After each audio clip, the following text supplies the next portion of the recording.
첫 번째, 당신의 무한한 잠재력에 대한 인식을 키워라. 이 원칙은 인생의 어느 측면에서든 더 큰 가치로 나아가는 훌륭한 시작점이 된다. 빛이 있으라. 어둠을 두려워하는 어린아이를 보는 일은 슬픈 일이다. 그러나 빛을 두려워하는 어른을 보는 일은 훨씬 더 끔찍하다. 빛이 있으라. 더 높은 의식적 인식이 있으라. 더 많이 인식하게 될 때 삶의 질이 개선되기 시작할 것이다. 우리가 원하는 것은 이미 여기에 있기 때문이다. 우리는 그저 그것이 여기 있음을 인식하기만 하면 된다. 두 번째, 당신이 원하는 대로 행동하라. 결핍은 우리가 누구인지에 대한 본질에서부터 나온다. 우리의 영적인 DNA는 완벽하다. 우리의 마음 속에, 깊은 진심 속에, 보편적인 지성 안에 존재하기 때문이다. 우리는 신의 형상에 따라 만들어졌고 우리 안에는 완벽함이 있다. 그 완벽함은 우리 안에서 우리를 통해 표현되고자 한다.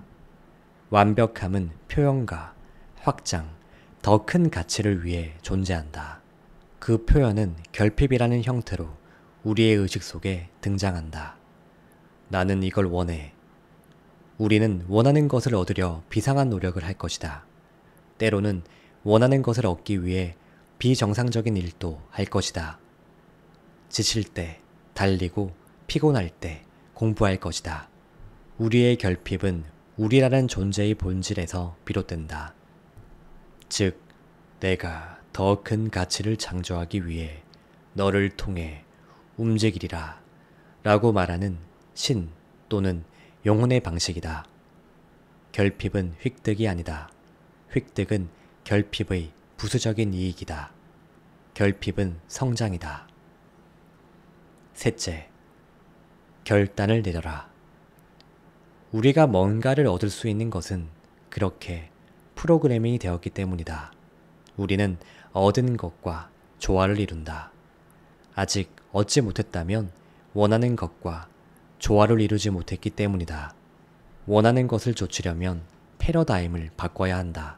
3살 버릇, 80까지 간다 라는 말을 들어봤을 것이다. 패러다임은 바뀌고 싶어 하지 않으며 똑같은 방식으로 몇 번이고 반복해서 자신을 표현하려 한다. 우리가 원하는 것을 좇기 시작했을 때 패러다임은 지옥 같은 싸움을 걸어올 것이다.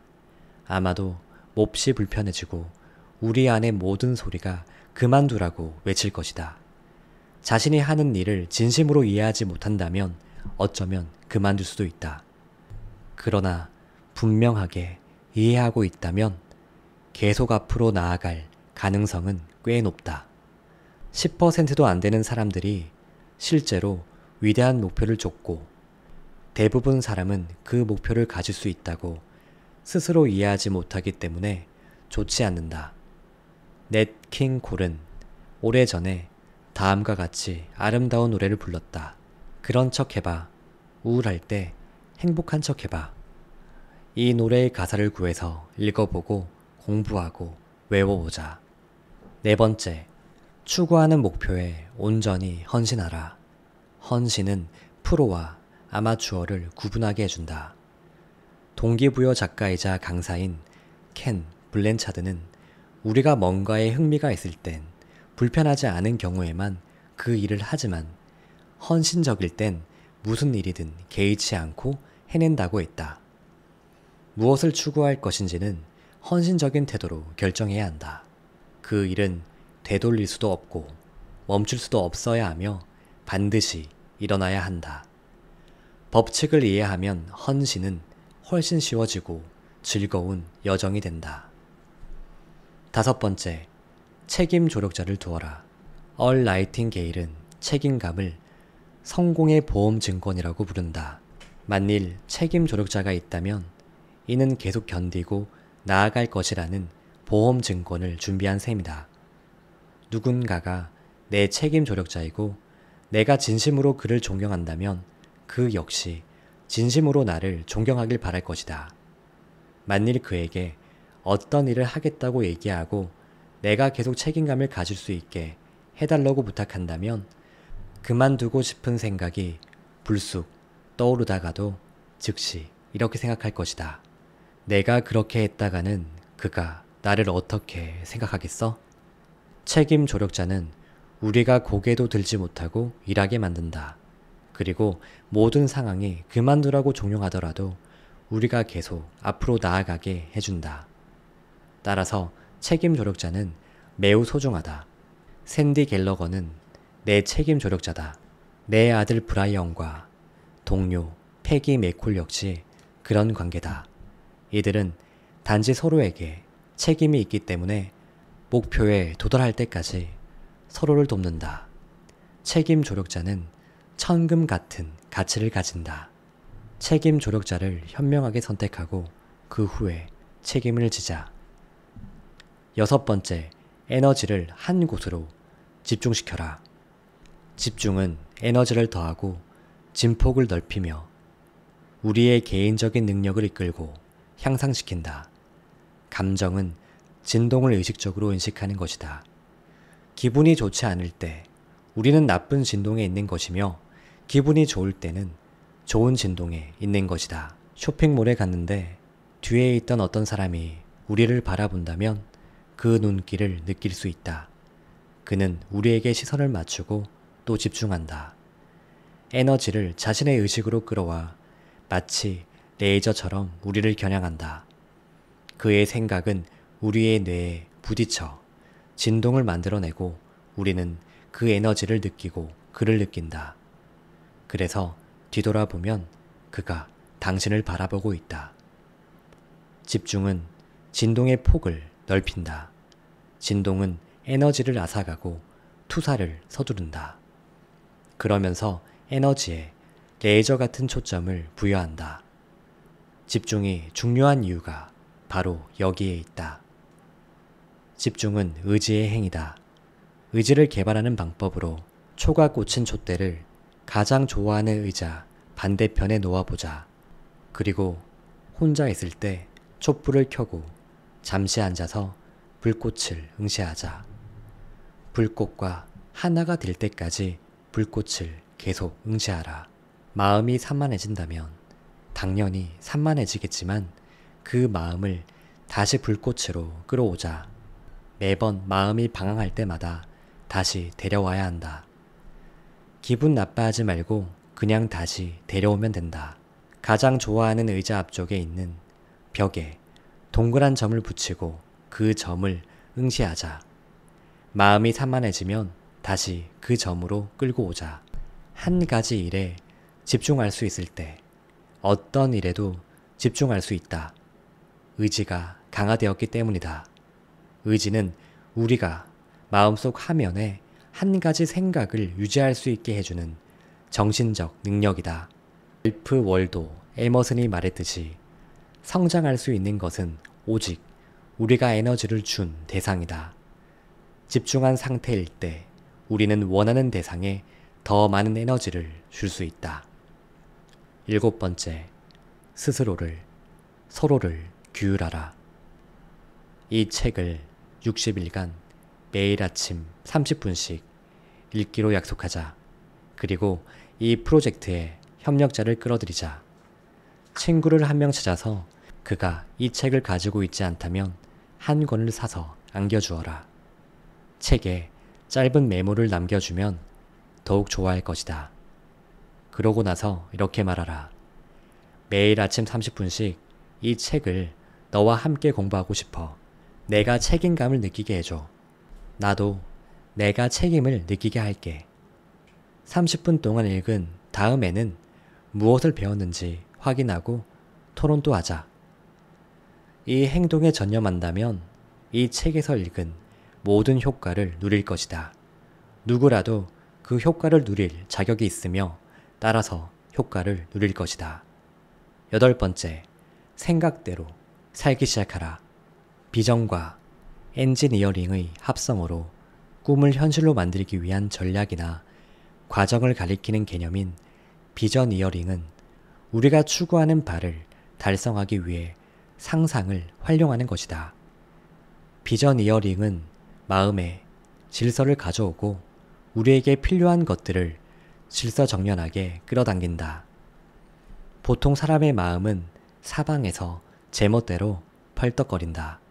비전 이어링을 한다는 것은 어떤 사람이 한 가지 생각을 마음속 화면으로 가져와서 초점을 맞춘다는 의미다. 그 사람은 생각대로 살기 시작하고 마음속에 질서를 세운다. 트로워드는 바로 이런 질서가 천국에서 으뜸가는 법칙이라고 했다. 질서는 시각화할 수 있는 천상의 것이기 때문이다. 질서는 경이로운 존재다. 당신은 질서에 매우 능숙해질 것이고 당연히 소득과 건강과 인간관계도 개선될 것이다. 이 책에 나오는 생각들을 실천하고자 하는가? 그렇다면 확고하게 약속하고 책임 조력자를 뽑고 곧바로 시작하라. 내일이 아니라 오늘 시작하라. 당장 지금 시작하라. 이 글을 읽는 순간 일을 저지르자. 하루에 30분을 할애할 것이라면 지금 당장 시작하라. 지금까지 딱 30분만 할애해 왔다면 또 다른 30분을 추가해보자. 그러고 나서 내일 아침 다시 해보자. 이 요법을 60일 또는 90일 동안 계속 실천해보자. 얼 나이팅게일은 90일 동안 뭔가를 했다면 앞으로의 인생에서도 계속 할 것이라고 말했다. 나는 나이팅게일의 생각에 동의한다. 여러 날이 지나는 동안 그 일은 습관이 되기 때문이다. 공부하라. 공부에서 얻는 보상은 어마어마하게 크다. 지금껏 희망하던 바를 훨씬 넘어서는 보상일 것이다. 생각은 심은 대로 자란다. 당신의 패러다임에 따라 작동하는 잠재의식은 활짝 열려 있어서 주변에서 벌어지는 모든 일을 곧바로 받아들인다. 잠재의식은 완전히 연력적이다. 그 무엇도 스스로 만들어낼 능력이 없고 도덕관념도 없다. 잠재의식은 땅과 같다. 그 속에 무엇을 심든 전혀 상관하지 않는다. 얼 나이팅게일이 가장 낯선 비밀을 통해 표현했듯이 우리는 땅에 옥수수를 심을 수도 있고 바로 곁에 독초인 까마중을 심을 수도 있다. 옥수수든 까마중이든 둘 다 땅에서 아주 풍성하게 자라날 것이다. 잠재의식도 마찬가지다. 그 속에 무엇을 심든 자라날 것이다. 땅이 그렇듯 잠재의식도 그저 받아들이고 키울 뿐 무엇이 좋고 나쁜지는 판단하지 않는다. 그리고 잠재의식에 심긴 생각은 행동으로 고스란히 드러난다. 우리는 수도 없이 많은 강의에 참석해서 어떻게 살고 싶은지, 어디에서 살고 싶은지, 무엇을 하고 싶은지, 누구와 어울리고 싶은지 쓰곤 한다. 이런 내용을 가지고 세세한 구석까지 모두 써보면 하나의 그림이 완성된다. 대부분 사람은 보통 여기서 끝낸다. 그러나 상상과 판단이라는 능력으로 아무리 멋진 그림을 그려냈어도 반복 없이는 잠재의식이 될 수 없다. 오직 반복을 통해서만 그림에 담긴 생각을 잠재의식 속에 심을 수 있다. 따라서 우리는 생각을 쓰고 또 써야 한다. 매일 아침 나는 문장 9개를 쓰고 녹음하는 일을 3번씩 반복한다.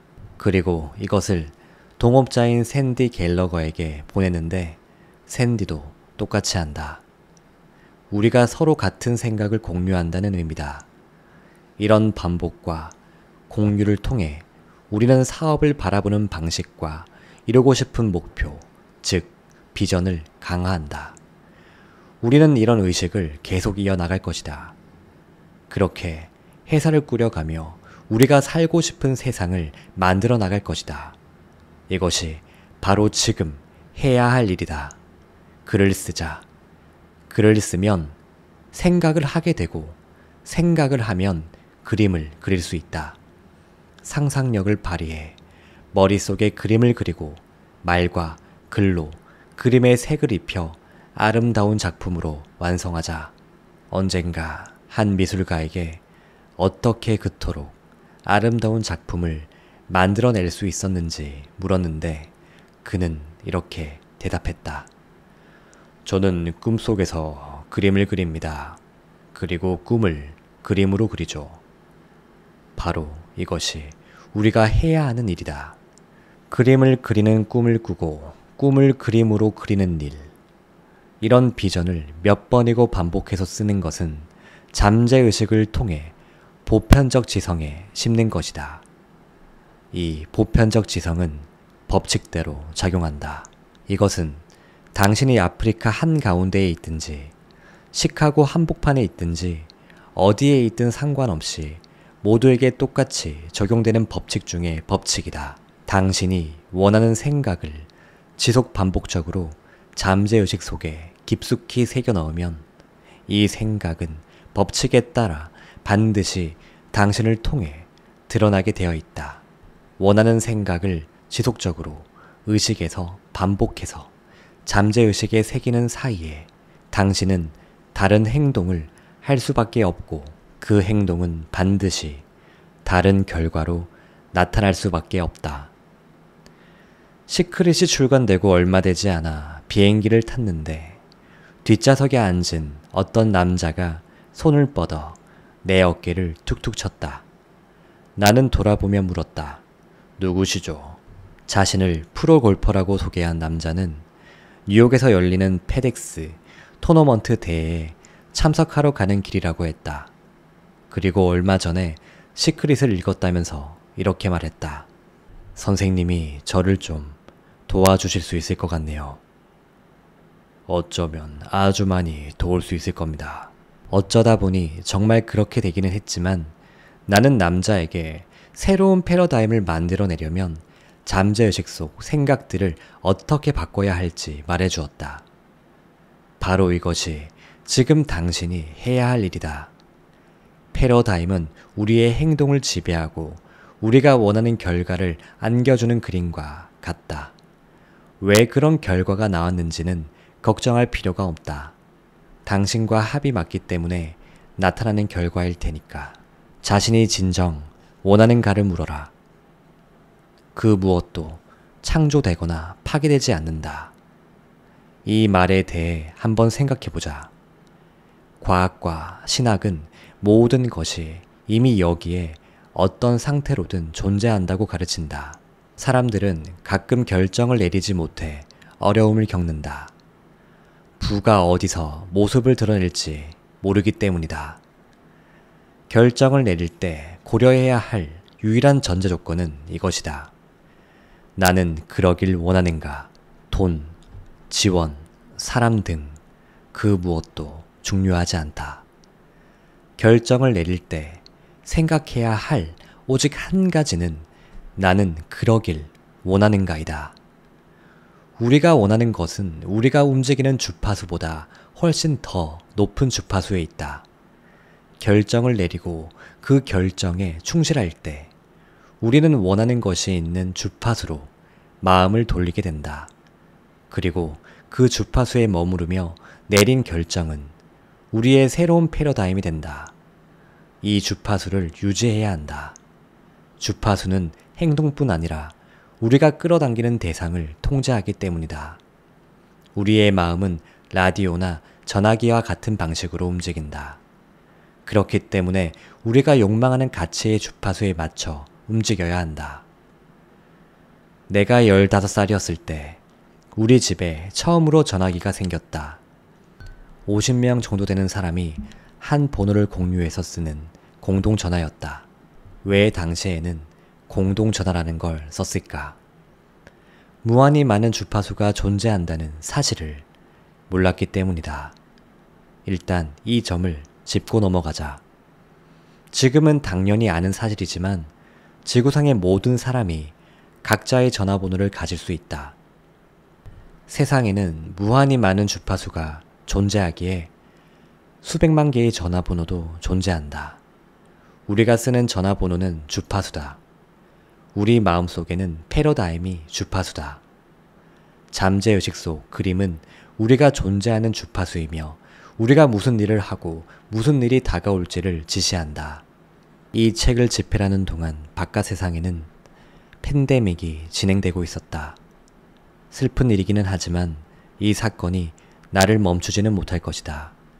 나는 법칙에 따라 움직이고 있고 따라서 내게 필요한 모든 것이 끌려올 것을 안다. 내가 온전히 필요로 할 때, 즉 그 전도 그 후도 아닌 바로 그때 끌려올 것이다. 그것이 법칙이 작동하는 방식이다. 그러니 나는 인내심을 갖고 내가 원하는 것이 있는 주파수에 머물기 위해 필요한 일을 해야 한다. 새로운 신념 체계를 세우면서 사람들은 당장 원하는 결과를 마주하지 못할 때 자신감을 잃을 수 있다. 스스로에 대한 새로운 비전이 단기간 내에 성과를 내지 못한다면 어떻게 해야 할까? 이 문제를 이해하려면 두 가지 차원을 다뤄야 함을 깨달아야 한다. 즉, 의식적인 차원과 무의식적인 차원이다. 우리는 어떤 존재를 의식적인 차원에서는 믿지만 무의식적인 차원에서는 믿지 않을 수 있다. 예를 들어 생각하라 그리고 부자가 되어라를 읽은 뒤 자신이 돈을 더 많이 벌 수 있으리라고 믿게 되었지만 돈을 벌고 있지는 않다고 해보자. 문제는 어디에 있을까? 문제는 믿음이 그저 이성적으로만, 즉 의식적인 차원에만 존재한다는 것이다. 믿음은 주관적인 마음으로 통합되어야 하며 잠재의식 속에 올바르게 뿌리를 내린 후에야 성과로 발현된다. 스스로 뭔가를 믿고 있다고 확신하는 사람들에게는 이 이야기가 상당히 혼란스러울 수 있겠지만 그들의 인생에서 성과는 드러나지 않을 것이다. 문제는 프락시스로, 즉 믿음과 행동이 통합되어야 한다. 너는 내가 뭔가를 할 수 있을 것이라 믿어 라고 말하면서 행동하지 않는 까닭은 믿음이 잠재의식 속에 뿌리를 내리지 못했기 때문이다. 반복과 시각화를 통해 믿음은 잠재의식 속에 뿌리를 내리고 성과로 드러나기 시작한다. 작가 조지 레너드는 저서 마스터리에서 뭔가를 이루기 위해 열중하다 보면 정체기가 온다고 했다. 그러나 포기하지 않고 계속 실천하다 보면 어느 순간 갑자기 새로운 단계로 들어선 자신을 발견한다. 언제 그런 도약이 찾아올지는 알 수 없다. 그러나 그 순간에 우리는 비약적으로 발전한다. 그렇게 무언가에 통달했을 때 엄청난 변화가 충격적일 정도로 빠르게 일어난다. 나는 1년에 4,000달러를 버는 수준에서 매달 14,500달러를 버는 수준으로 바뀔 거라고는 예상하지 못했다. 이런 일이 무언가에 통달했을 때 벌어진다. 이 과정에 걸리는 기간은 아마도 사람마다 다를 것이다. 나는 그 기간이 반복에 따라 달라진다고 생각한다. 다시 말해 얼마나 자주, 얼마나 깊이 고심하느냐에 따라 달려있다. 반복이 핵심이다. 사람들은 세미나를 가고 책을 읽고 오디오 강연을 듣지만 성과가 나지 않아 금세 좌절하고 만다. 이들은 눈으로 볼 수 없는 온갖 일들이 벌어지고 있다는 사실을 이해하지 못한다. 우리는 보이지 않는 세계의 일부다. 사실 보이지 않는 세계가 가장 큰 세계다. 그 무엇도 만들어지거나 파괴되지 않고 진동의 법칙에 따라 만물은 서로 다른 주파수로 진동한다. 그러나 모든 주파수는 한 단계 위의 주파수와 한 단계 아래의 주파수에 맞물려 있기에 만물은 연결되어 있다. 보이지 않는 세계와 보이는 세계는 연결되어 있다. 영은 완전히 정반대의 형태로 발현된다. 우리가 살고 있는 몸의 내부에서 그리고 그 몸을 통해 활동한다. 평범한 사람들은 이런 사실에 대해 아무것도 모른다. 혹은 머리로는 믿지만 변화를 일으키지 못하고 좌절한다. 나폴레옹 힐이 말했듯 사람들은 부자가 되는 고지를 7cm쯤 남겨두고 멈춰버린다. 프라이스 프리쳇은 저서 유투에서 증거의 부재가 부재의 증거는 아니다 라고 말하며 이렇게 덧붙였다. 빙산을 떠올려보자. 우리는 그곳에 실제로 존재하는 것의 끄트머리만 본다. 마찬가지로 우리는 성취할 수 있는 결과에서 지대한 차이를 만들어낼 보이지 않는 물질들도 보지 못한다. 나는 당신이 이해하지 못하는 것, 그리고 대부분 사람에게는 아주 낯선 것을 다룬다. 보통의 사람들은 자기 자신에 대해 거의 잘 모른다. 학교에서 우리는 자기 자신에 대해서는 아무것도 배우지 않는다. 심리학을 공부했다고 해도 우리가 누구인가에 대한 본질에는 결코 다가가지 못한다. 이 모든 것이 머리로 아는 차원에 남아있을 뿐 우리가 누구인지에 대한 영적인 본질에는 절대로 다가가지 못한다. 상당히 슬픈 일이다.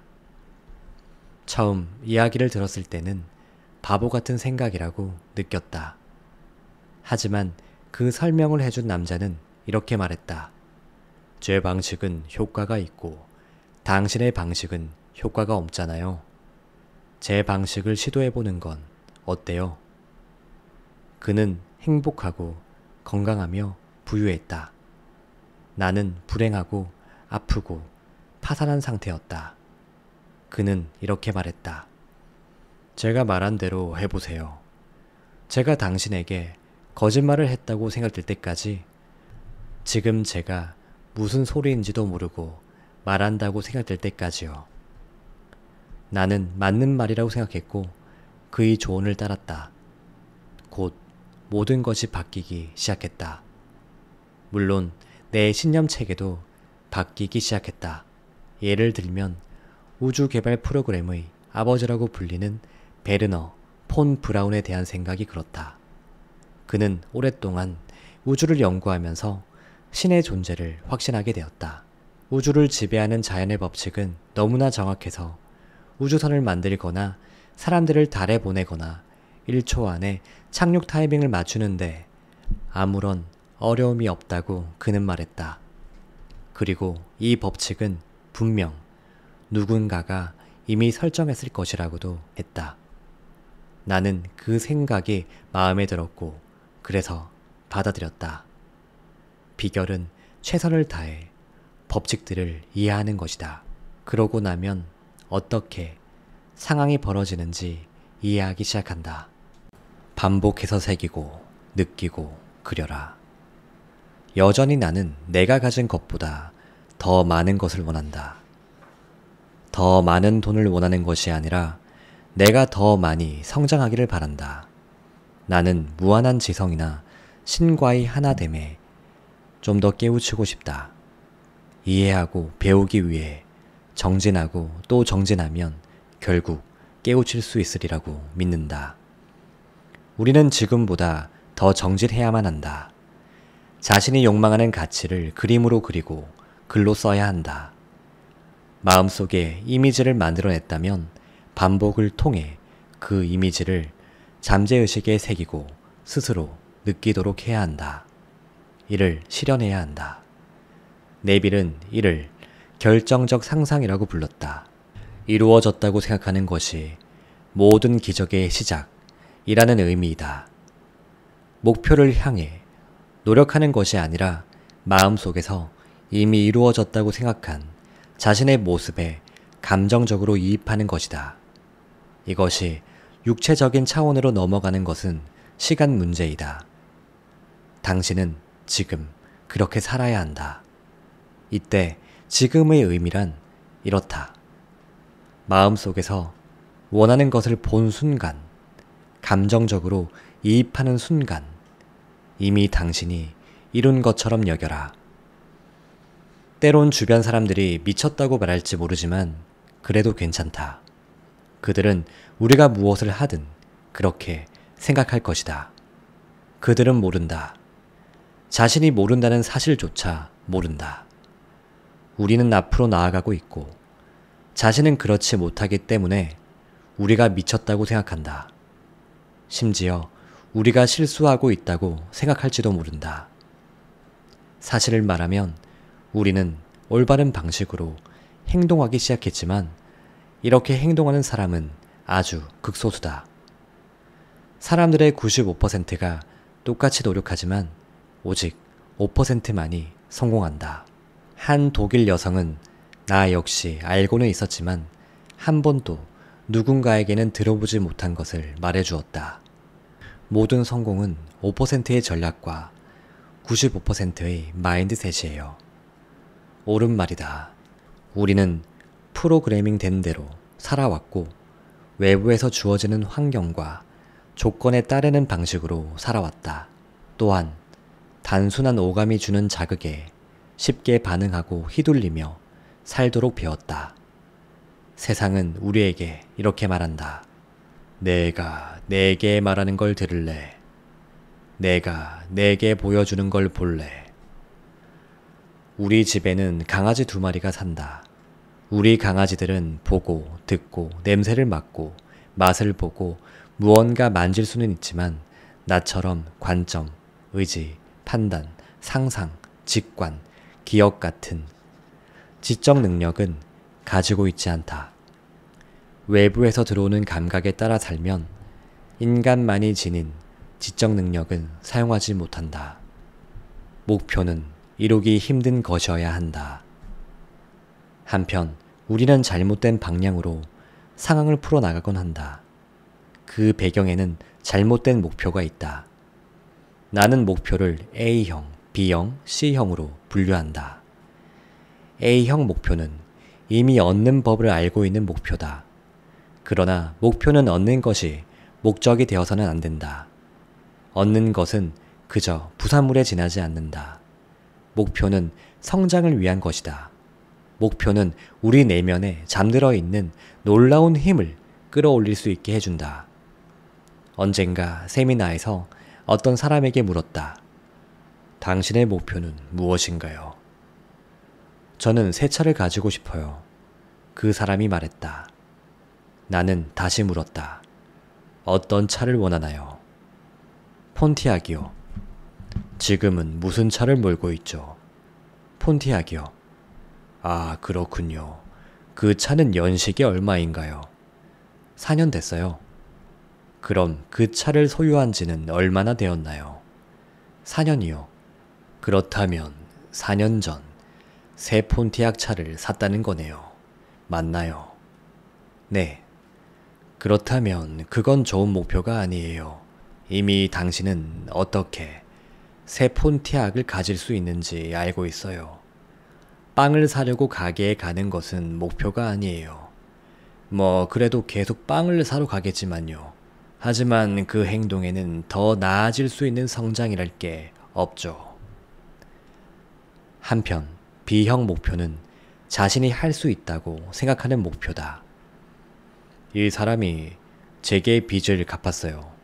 그리고 이렇게 저렇게 일이 진행되면 제가 세운 목표를 달성할 수 있어요. 라는 식이다. 즉, B형 목표는 어떻게 그 목표에 도달할 수 있는지 아는 것이다. 상황과 환경, 조건이 특정한 방향으로 이루어지면 달성할 수 있는 목표다. 이와 달리 C형 목표는 어떻게 이룰 수 있는지 도무지 알 수 없는 것이다. 명확하지 않고 이전에 해봤던 그 무엇과도 다르지만 당신이 분명 원하는 것이다. 내가 원하는 집이고 내가 원하는 직업이다. 내가 원하는 사업이고 내가 원하는 업적이다. 그렇지만 어떻게 해야 할지 알지 못한다. 돈도 없고 시간도 없고 현실로 이룰 수단도 없다. 하지만 당신은 원한다. 바로 이 사실이 목표를 이루기 위한 유일하고 진정한 전제 조건이다. 즉, 당신이 진정으로 원해야 한다. 무언가를 원한다는 것은 인간이라는 존재의 본질, 즉, 내 안의 완벽성에서 비롯된다. 내 안의 완벽하고 영적인 DNA가 동기를 부여하고 진정으로 원한다고 스스로를 밀어붙이는 것이다. 1973년 일리노이주 글렌뷰시의 메이플우드 레인가에 있는 집에서 생긴 일이다. 나는 나이팅게일 코넌트에서 막 사직한 상태였고 가족을 제외하고는 완전히 혼자였다. 나는 펜을 꺼내 들고 이렇게 혼잣말을 했다. 나는 세계 곳곳에서 운영되는 회사를 만들 거야. 어떻게 해야 그 일을 이룰 수 있는지 전혀 알지 못했다. 제대로 이뤄낼 수 있을 만큼의 돈도 없었다. 어떤 도움도 받을 수 없었고 같이 일할 직원도 없었지만 내게는 생각이 있었다. 앤드류 카네기가 말했듯 마음속에 품은 생각은 두려운 것이든 숭배하는 것이든 쉽게 접근할 수 있는 가장 편안하고 적절한 형태를 곧장 갖추기 시작한다. 나는 이루고 싶은 일을 생각한 순간 성경에 등장하는 욥이 겪은 극심한 고통을 떠올렸다. 내가 두려워하는 그것이 내게 임하고 내가 무서워하는 그것이 내 몸에 미쳤구나. 무언가를 두려워하면 두려워하는 그 대상을 끌어당기게 된다. 나는 어떻게 실현할 수 있을지 모르면서도 노트에 이렇게 썼다. 나는 세계 곳곳에서 운영되는 회사를 만들 것이다. 지금 나는 전 세계 89개국에서 회사를 운영하고 있다. 텔레비전 방송국을 세웠고 전 세계에 방송을 할 수도 있다. 세미나를 생중계하면 119개국까지 연결된다. 1973년에 마음속으로 상상한 그림이 정말로 현실이 되었다. 지금 나는 약 3,000명의 컨설턴트와 함께 일하고 있고 이제 그 수가 10만 명이 되기를 원한다. 아직 목표에 도달하려면 멀었지만 지금 나는 마치 이루어낸 듯 행동한다. 내 의식 속에는 이미 이루었기 때문이다.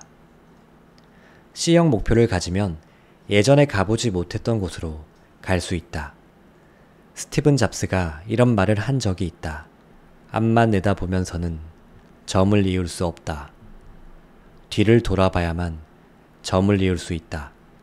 우리는 지금 있는 자리까지 어떻게 왔는지 되돌아볼 수 있지만 우리의 시선이 향하고 있는 곳으로 어떻게 갈지는 볼 수 없다. 하지만 마음속의 그림을 품고 감정적으로 계속 이입할 때 그 방법은 저절로 모습을 드러낸다. 일단 상상의 왕국을 그리고 올바르게 확장하도록 하자. 그러면 모든 것이 당신에게 주어지고 필요한 모든 것을 끌어당길 수 있다. 일단 그림만 그린다면 필요한 모든 것은 당신이 필요로 하는 바로 그 순간에 찾아올 것이다. 15년 전의 일이다. 나는 워싱턴주 밴쿠버에서 세미나를 하고 있었다. 금융 전문 변호사라는 한 여성이 찾아왔다. 이 여성은 내 세미나를 경영 관련 프로그램으로 듣고 참석했던 것이지만 실은 경영과는 상관없는 프로그램이었다. 세미나의 주제는 부자가 되는 과학이었다. 예상과 달랐지만 그녀는 세미나 내용에 푹 빠져버렸다. 그녀는 법학 박사, 학위가 있었고 은행을 사고 팔거나 공공은행으로 바꾸는 일을 했다. 또 미국과 영국의 최고 명문 대학에 입학했고 수석으로 졸업했다. 그녀는 내가 운영하고 가르치는 일에 반해서 내 회사에서 파는 모든 것을 사들였다. 그리고 3년 후 나의 동업자가 되었고 현재 회사 지분의 절반을 소유하고 있다. 그녀가 바로 프록터 갤러거 인스티튜트의 샌디 갤러거다. 그녀의 천재적인 능력은 우리 회사가 성장하는 데 큰 도움이 됐다. 샌디는 돈을 잘 알지만 나는 그렇지 않다. 나는 돈을 어떻게 버는지는 알지만 번 돈을 어떻게 운용하는지는 모른다. 더불어 회사가 매우 빠르게 성장한 이유가 또 있다. 나는 내게 필요한 것을 끌어당겼다. 갤러거와 나는 우리가 세운 스튜디오에서 능수능란하게 일할 수 있는 한 젊은이를 고용했다. 그는 영국 맨체스터 출신이었는데 무엇이든 다 할 줄 아는 사람이었다. 심지어 원한다면 영국에서 전화기 하나로 미국의 스튜디오 상황 관리도 가능했다. 또 나는 TV 부문에서 모든 일을 총괄하는 감독도 만났다. 우리는 우리가 아는 사람 중에서도 가장 뛰어난 사람들로 팀을 꾸렸다. 일리노이주 그랜뷰 시의 집에서 쓴 문장 하나 때문에 끌려온 것이다. 그 문장을 쓴 뒤 나는 마치 목표를 이룬 것처럼 일하기 시작했다. 그렇게 해야만 하기 때문이다. 내일은 미래는 현명하고 의식적으로 환경을 만들어가는 사람의 상상 속에서 현실이 된다 라고 했다. 또 그는 결과로부터 생각하라 라고도 했다. 즉, 목표를 향해 일하기 시작하는 것이 아니라 그 목표를 언급한 순간 목표에 도달했다고 여기는 것이다. 결과로부터 생각한다는 것은 이미 충족된 욕망의 세계를 진지하게 인식하는 것으로 목표를 이룬 자신의 모습을 상상하고 그 모습대로 행동하는 것이다.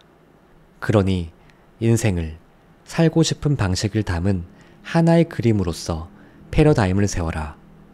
생각해보자. 인생의 모든 측면을 생각했을 때 당신은 앞으로 어떻게 달라지고 싶으며 어떤 모습이기를 바라는가? 그 모습을 상세하게 묘사해보자. 그리고 반드시 현재형으로 서술해야 한다. 어렵다면 모든 문장을 다음과 같은 식으로 써보자. 나는 지금 무엇을 해서 정말 행복하고 감사하다. 혹자는 이런 방법이 너무 멀리 가는 것이 아닐까 우려한다. 그들은 목표가 적어도 어느 정도는 현실에 뿌리를 두고 있어야 한다고 말한다. 도를 넘어선 목표는 무리일 수도 있기 때문이다. 그러나 현실이란 말은 참 우스운 단어다. 현실 역시 패러다임의 일부일 뿐이다. 생각해보라. 라이트 형제의 목표도 결코 현실적이지 않았다. 언젠가 운이 좋게도 에드먼드 힐러리 경과 함께 일할 기회가 있었는데 생각해보면 그가 세계 최초로 에베레스트 산을 오르기 전 모두가 그의 목표를 두고 현실성이 없다고 말했다. 수많은 사람이 에베레스트 산을 오르다 죽었기 때문이다. 우리가 할 수 있는 일에는 한계가 없지만 처음부터 지나치게 도를 넘어선 경우라면 곤란해질 수는 있다. 억지로 상황을 끌고 나가야 하기 때문이다. 우리는 마라톤을 뛸 만큼 몸 상태를 갖추려면 얼마나 걸릴지 알지 못한다. 100만 달러를 벌기 위해 얼마나 걸릴지 알지 못한다. 다만 그곳에 언젠가는 도달할 수 있다는 것만은 안다. 또 사람마다 필요한 시간은 모두 다를 것이다. 새로운 패러다임은 하나의 생각이고 하나의 씨앗이 뿌리를 내리는 데는 잉태의 시간이 필요하다. 인간의 아기에게는 약 280일이, 내가 사는 캐나다에서 재배하는 당근은 70일이 필요하다. 하지만 영혼의 씨앗, 즉 생각이 뿌리 내리기까지 얼마간의 잉태기간이 필요한지 우리는 알지 못한다. 당장은 추측할 뿐 보통은 틀리게 추측한다. 지금까지 나는 잉태기간을 정확하게 추측해서 마음속으로 시각화한 날짜에 맞춰 목표를 달성한 사람을 2명 정도 봤지만 이런 일은 흔치 않다. 그럼에도 우리가 할 수 있는 일에는 한계가 없다고 생각한다. 우리는 무한한 지성을 가지고 모든 일이 이루어지는 법칙에 따라 노력하기 때문이다. 모든 일은 법칙에 따라 이루어진다. 어떤 일이 잘못되거나 이루어지지 않았다면 이는 법칙을 따르지 않았기 때문이다. 어떤 사람이 나를 찾아와 이게 제가 원하는 거예요 라고 말한다면 나는 얻을 방법을 보여줄 수 있다. 로스앤젤레스에서 사는 필 골드파인이라는 영화 제작사가 있었다. 골드파인은 에드 모리세이와 대화를 하다가 이렇게 말했다. 밥 프록토의 위대한 발견이란 책을 봤어요? 그럼요. 저 그 작가랑 알아요. 에이, 모르잖아요. 그 작가랑 안다니까요. 이 책은 진짜 대박이에요. 그러자 모리세이가 웃음을 터뜨리며 말했다. 알았어요. 제가 전화해 볼게요. 그러고는 내게 전화를 걸었다. 밥, 여기 당신과 이야기 나누고 싶은 사람이 있어요. 골드파인이 전화를 넘겨받아 말했다. 세상에, 선생님과 앉아서 말씀을 나누고 싶군요. 지금 어디 계신가요? 저는 라스베이거스에 있습니다. 저는 로스앤젤레스예요. 찾아가 뵈어도 될까요? 그럼요. 원하시는 대로요. 골드파인이 나를 보러 왔다. 나는 그에게 물었다. 정말로 원하는 게 뭔가요? 수백만 달러의 돈이요. 지금은 얼마나 벌고 있나요? 몇만 달러 정도요. 나는 계속 질문을 이어갔다. 무슨 일을 하세요? 저는 영화 제작자예요. 그 외에 또 원하시는 게 있나요? 저는 오사카상을 타고 싶어요. 에미상도 타고 싶고요. 이 모든 일을 어떻게 하면 되는지 보여줄게요. 하지만 제가 말해주는 대로 해야 해요. 네, 그렇게 할게요. 대략 22년인가 23년 전 이야기다. 지금까지 단 26명이 오스카상과 에미상, 토니상을 동시에 탔다. 2019년 골드파인이 내게 전화를 걸어 말했다. 오늘 뮤지컬 투시 개막 공연에 가는데요. 뉴욕에 오시겠어요? 좋아요. 나는 뉴욕으로 날아가 골드파인을 만났다. 그는 뮤지컬 투시로 토니상을 탔다. 그리고 오스카상, 에미상, 토니상을 동시에 수상한 27번째 인물이 되었다. 한편 그는 수영 대회에서 여러 개의 금메달을 따기도 했다. 그는 올림픽 금메달리스트들과 함께 수영한다. 제작자들이 보통 1년에 2편의 영화를 찍는다면 요즘 골드파인은 20편 이상 영화 작업을 하고 있는 것 같다. 그는 내가 말해준 대로 정확히 하고 있다고 말할 것이다. 나는 말했다. 당신이 믿든 안 믿든 상관없어요. 나는 당신이 이런 일이 벌어질 거라고 계속 말하길 바라요. 하루는 골드파인이 오스카상을 쥐고 있는 사진을 내게 보내고는 이렇게 말했다. 오스카상을 하나 더 탈 거예요. 제대로 된 사진이 아닌데요. 한 손에 오스카상을 들고 사진을 찍으세요. 그리고 다른 손에 오스카상을 들고 또 사진을 찍으세요. 그런 다음 누군가에게 포토샵으로 두 사진을 하나로 합성해달라고 부탁하세요. 나는 이렇게 말했다. 몇 시간 후 골드파인이 양손에 오스카상을 들고 있는 사진을 다시 받았다. 이제 그는 수백만 달러를 벌어들인다. 한 번은 4시간 만에 100만 달러를 벌기도 했다고 했다. 그는 내가 말해준 그대로 행동한다. 나는 그에게 몇 시에 밥을 먹으라든지 몇 시에 자라고 말하지 않았다. 다만 이런 말을 해줬다.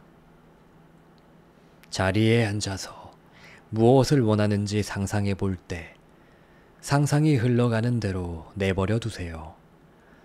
상상한 모습을 볼 수 있다면 글로 쓰세요. 다른 사람 말고 제게만 그 상상을 이야기해 주세요.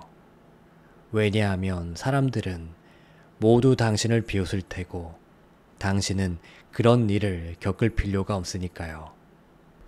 원대한 목표를 품지 않은 사람들과 어울리지 마세요. 뉴스나 고생담을 떠들어대려는 사람들과 어울리지 마세요. 골드파이는 탁월한 본보기가 되었다. 내 동업자 샌디 갤러거는 또 다른 본보기다. 저 멀리 요원한 곳에 있는 것들을 믿기 시작하라. 그 모습을 볼 수 있다면 그곳에 존재하는 것이다. 그 무엇도 창조되거나 파괴되지 않는다. 우리에게 필요한 모든 것은 이미 있다. 관건은 조화를 이루느냐다. 대상과 조화를 이룰 때 우리는 비로소 끌어당길 수 있다. 끌어당김의 법칙은 아주 명확하다. 당신은 오직 당신과 조화를 이루는 것만 끌어당길 수 있다. 가난의 이미지를 품고 있다면 절대로 부를 끌어당길 수 없다. 부유한 모습의 자신을 보라. 그토록 욕망하던 가치가 함께하는 자기 자신을 봐야 한다. 당신이 해야 할 첫 번째 일은 그것이 무엇인지 알아보는 것이다. 그쯤에서 차분히 앉아 마음을 떠나보내고 상상이라는 우리의 지적 능력에 일을 시켜야 한다. 골드파이는 상상이야말로 세상에 알려진 가장 신기하고 강력한 힘이라고 말한다. 그가 옳다. 상상은 우리를 다른 시간대와 다른 장소, 우주 공간과 더 높은 주파수로 데려다주는 정신적인 도구다. 상상은 당신을 어디에든 데려다준다. 상상은 비웃음의 대상이 아닌 경외해야 할 대상이다.